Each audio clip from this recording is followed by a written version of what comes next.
hadir di depan kita dengan bentuk mukhtasar, ringkasan. Disebut mukhtasar apa? Qalla lafzuhu, sedikit lafaznya, wa kathura ma'nahu, tapi maknanya luas. Sedikit memang lafaznya sedikit, tapi artinya maknanya luas. Kadang-kadang ada yang lafaznya banyak, maknanya sedikit.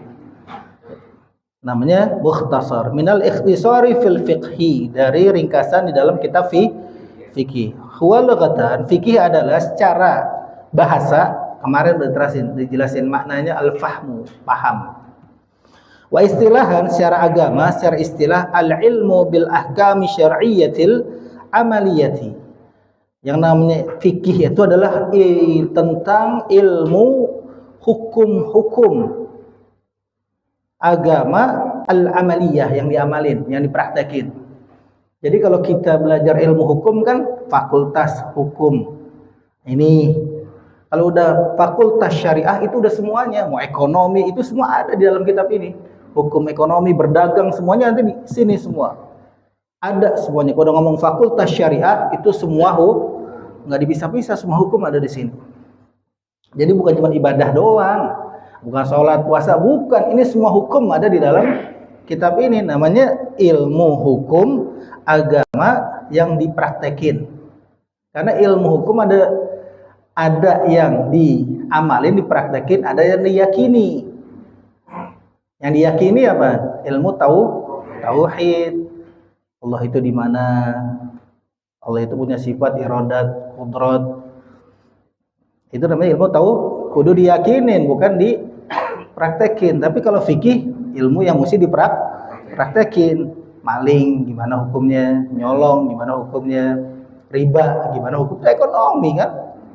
Nah, jadi semua hukum ada di sini, ada di dalam ilmu fikih. Ilmu ini al-muktasabu min adillihat tafsiliyati, dicari dari dalil-dalilnya yang secara terperinci. Ada dalil-dalilnya. Dari mana tuh dalil-dalilnya? Wastimdaduhu, dan diambil akan dalil-dalilnya ini minal kitabi. Ini bukan kutub ya, kitab. Al-Quran mana tuh? Pertama dari Al-Quran. Bukan cuma baca, ada terjemahan, selesai bahas masalah ilmu fikih. Enggak. Ini ulama-ulama yang kompeten, yang disebut ahli mujtahid. Mujtahid itu orang yang berijtihad. Itu dilihat dari sumbernya dulu. Sumber pertama diambil dari Al-Quran. Kalau kita udah belajar fikih, namanya kita belajar Al-Quran. Dari Al-Quran, bukan cuma Al-Quran dibaca, ada terjemahannya, bukan. Al-Quran itu terus. Ini ayat ini turun kapan? Di mana? Sebabnya apa? Aspeknya apa yang diambil? Jadi benar-benar dipelajari semua tuh. Ilmu Al-Qurannya mantep. Yang berijtihad untuk bidang ilmu fikih, bukan baca Quran ada terjemahannya, itu ada barisnya, gimana nggak ada barisnya. Biar Quran kagak dibarisin juga mereka paham. Jadi asbabun nuzulnya mereka tahu. Jadi diambil sumbernya dari Al-Quran. Ya ayyuhalladzina amanu kutiba alaikumus siyam. Itu perintah apa larangan? Perintah. Disuruh, kalau perintah namanya disuruh ngapain? Puasa apaan? Dibahas nggak di Quran puasa Ramadan itu? Hah? Yang diperintahin siapa? Orang beriman. Anak baru belajar wajib puasa nggak? Nah, itu ada di Al-Quran. Nah, makanya kalau tidak ada hukum itu dalam Al-Quran, kita lihat sumber berikutnya was-sunnah. Diambil dari sunnah Nabi. Kayak tadi ya ayyuhalladzina amanu kutiba, perintah. Perintahnya hukumnya apa? Wajib. Namanya perintah, hukumnya ada lagi kulu washrabu. Makanlah kalian dan minumlah kalian. Perintah bukan? Hukumnya? Kalau enggak makan dosa dong. Wajib. Kalau enggak makan, nah berarti kulu washrabu. Kan perintah. Hukumnya? Hukumnya apa? Makan wajib. Kalau wajib berarti kalau enggak makan dosa. Dosa bukannya mati. Sunnah berarti kalau enggak makan enggak dapat sunnah Nabi. Hah? Nah, hukumnya Mubah, boleh aja, mau makan silahkan, mau minum silahkan. Hukum namanya tuh. Ada nggak di Quran? Nggak ada. Nah, kalau nggak ada di Quran, adanya di sunnah. Sunnah Nabi. Kita sering orang-orang ngeliatnya dari Bukhari Muslim. Bukhari Muslim apal hadis 100.000. Apal hadis 100.000. Yang ada di dalam kitab Sahih Bukhari itu baru 4.000. 4.000 berikut penunjang-penunjangnya 9.000 lebih. Kurang lebih 9.000 lah, itu udah 4 jilid. Mahal harganya. Kitab Sahih Bukhari yang belum tercantum berapa ribu? 90.000. Itu 4.000 baru 4 jilid. Yang ada di kitab Sahih Bukhari. Makanya kitab hadis ini banyak. Hadis ini banyak. Hadis kan ucapan Nabi, perbuatan Nabi, sama ikrarnya selama Nabi hidup. Berapa juta itu? Berapa juta? Coba kalau kita nyari, anak pokoknya nggak mau ikut mazhab, aneh Quran sama hadis saja. Quran maha hadis saja. Qurannya telautan, hadis banyak selama Nabi hidup. Lah ini mah tinggal make doang udah. Ini udah dicari, Qurannya dicari, hadisnya dicari sesuai dengan kebutuhan kita. Sama siapa? Sama ulama mujtahid. Makanya pentingnya kita ikut mazhab. Ya bayangin tadi gambaran Sahih Imam Bukhari hafal 100.000. Hafal 100, gurunya Imam Ahmad hafal 1.000.000 hadis. Gimana lagi gurunya Imam Ahmad, Imam Syafi'i? Muridnya aja hafal 1.000.000 hadis. Gimana gurunya? Nah itu 100.000 hadis, baru 4.000 tuh yang sering bilang lihat hadis yang sahih ada di Sahih Bukhari Muslim bawahannya lagi. Itu baru 4.000, 4 jilid baru. Di Quran nggak ada, di sunnah juga nggak ada hukumnya, dibahas sama ulama di ijma. Kesepakatan bulat semua ulama yang kompeten di bidangnya untuk menentukan hukum yang berlaku di zaman tersebut. Namanya ijma. Habis ijma ada lagi 4 perkara-perkara yang rumit, kias. Dilarang ngerokok di pom bensin ditulis. Dilarang ngerokok. Tulisannya apa? Nah, sekarang kita nabun. Kan yang dilarang cuma ngerokok. Kita nabun di pom bensin. Enggak apa-apa. Salahnya kira-kira? Hah? Kan yang dilarang ngerokok. Nabun? Nah, namanya dikias. Rokok aja nggak boleh, gimana nak? Itu namanya kias. Wa faidatuhu, dan manfaat kegunaannya, pentingnya belajar ilmu biar apa? Imtisalu awamirillahi ta'ala, menjunjung tinggi perintah-perintah Allah Subhanahu wa ta'ala, wajtinabu nawahihi, dan menjauhkan segala larangannya Allah. Itu namanya manfaat kegunaan kita belajar ilmu fikih. Apa sih? Biar takwa. Takwa apa artinya apa? Menjunjung tinggi perintah Allah, menjauhi segala larangan, namanya takwa. Gimana kita mau takwa kalau perintah Allah aja nggak tahu? Kalau larangan Allah aja nggak tahu, gimana mau jadi orang yang bertakwa? Perintah Allah cuma 2. Apa? Wajib sama sunnah. Larangan Allah cuma 2. Apa? Haram sama makruh. Haram sama hukum, kan itu? Wajib itu modal. Wajib modal. Sunnah untung. Gimana ente mau dapat untung modal kagak? Wah, aneh sih sebagai tahajudnya 1.000 rakaat tiap hari, subuhnya kagak. Padahal subuh modal karcis namanya. Gimana mau dapat untung kalau modalnya kagak bisa? Dilanggar aja udah pokoknya. Sembahyang sunnah banyakin, tapi subuhnya kesiangan.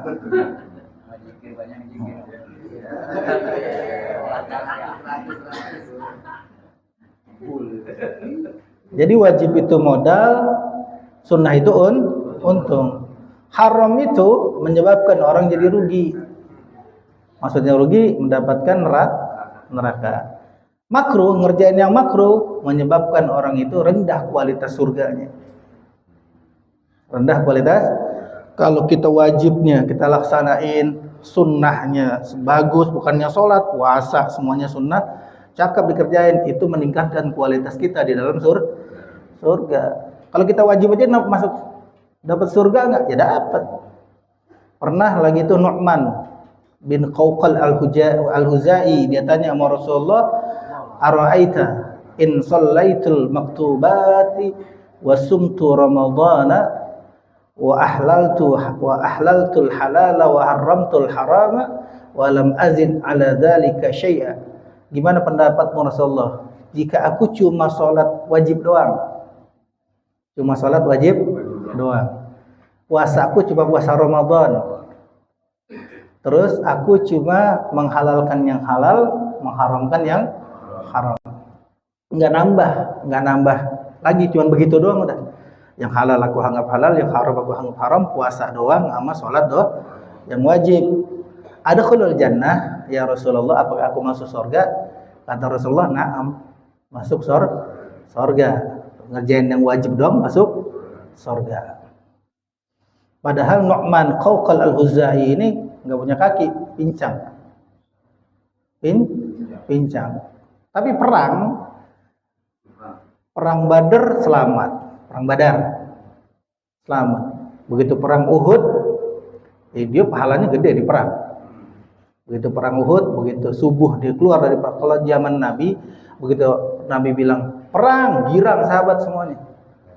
Semuanya girang, ada pikiran dia cuma surga, kebayaan. Girang semuanya keluar. Makanya begitu ada panggilan perang, kata Nu'man, sebelum matahari tenggelam, subuh dia ngomong, sebelum matahari tenggelam, aku sudah menginjakkan kakiku di surga. Akhirnya benar, mati di Uhud.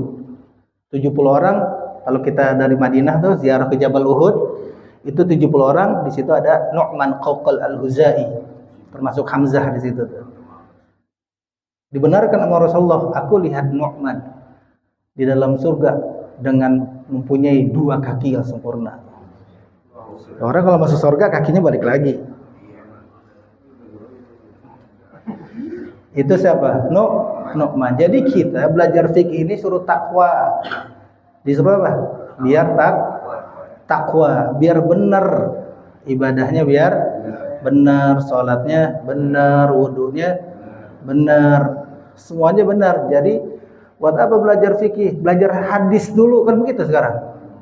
Belajar hadis dulu, ini semuanya ada di ilmu fikih, udah kita tinggal pakai doang. Istilahnya kalau kita mau ngopi, ilmu mazhab ini, ilmu fikih ini gelasnya.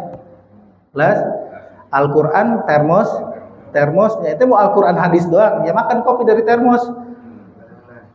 Melepuh lah. Ya kalau kita tuang dulu ke gelas bikin kopi, lama-lama kan anget.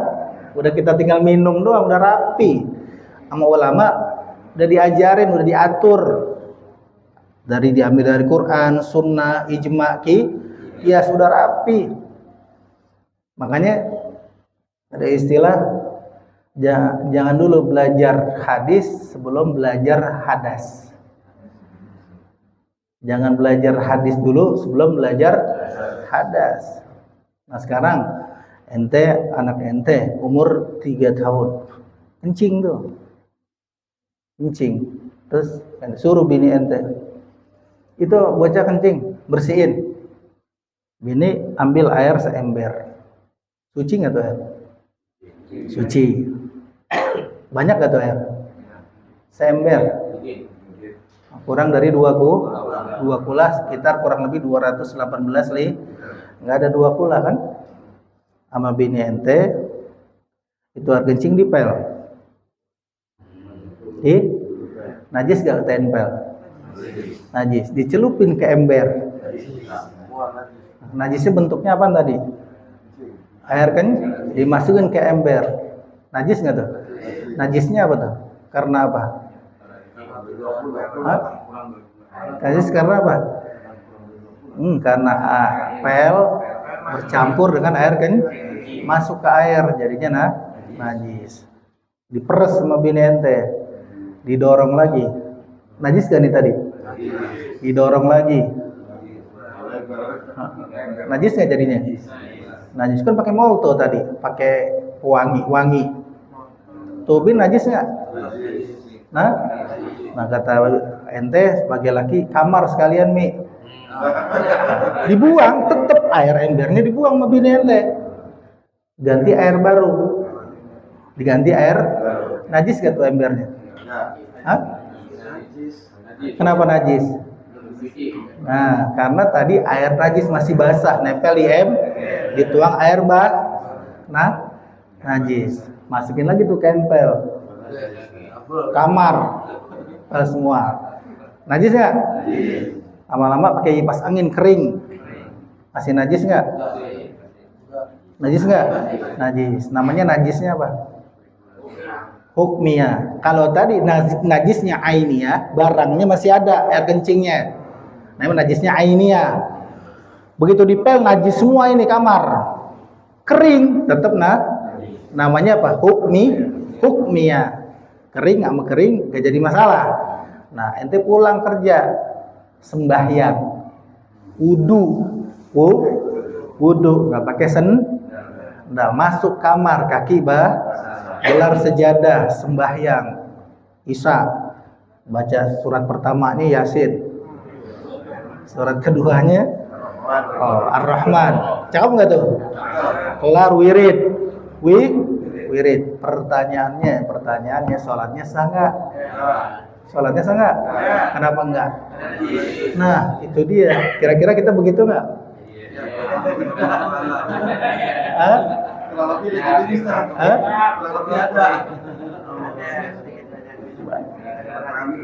Taruh punya bayi,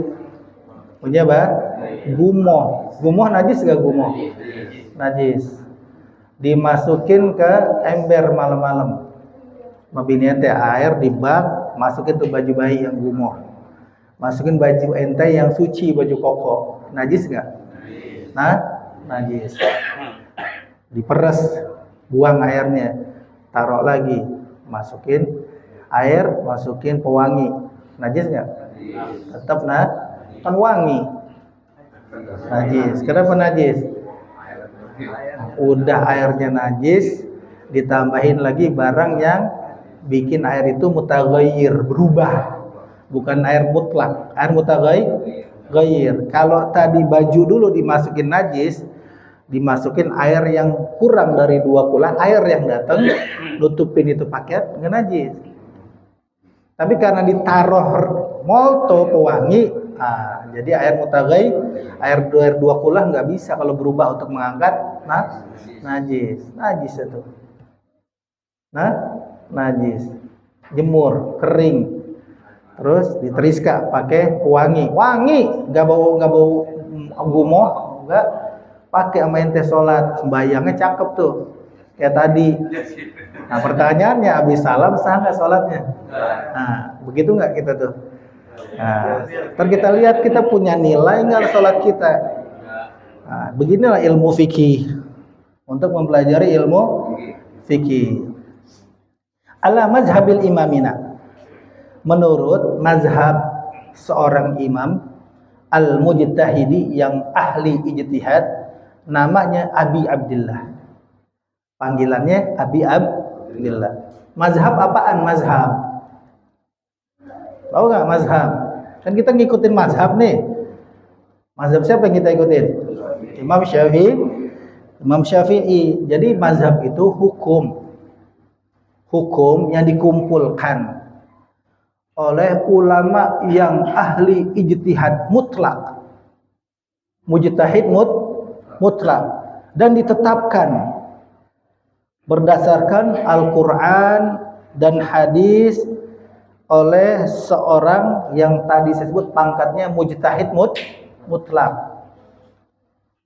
Jadi mujtahid, orang yang berijtihad, berusaha mengumpulkan semua bidang-bidang ilmu dirangkum berdasarkan Al-Quran, hadis, ijma', qiyas ulama menjadi hukum, itu namanya mujtahid. Mujtahid dibagi 3. Ada mujtahid mutlak yang meneliti Al-Quran dan hadis. Ada mujtahid mazhab yang meneliti pendapat-pendapat ulama.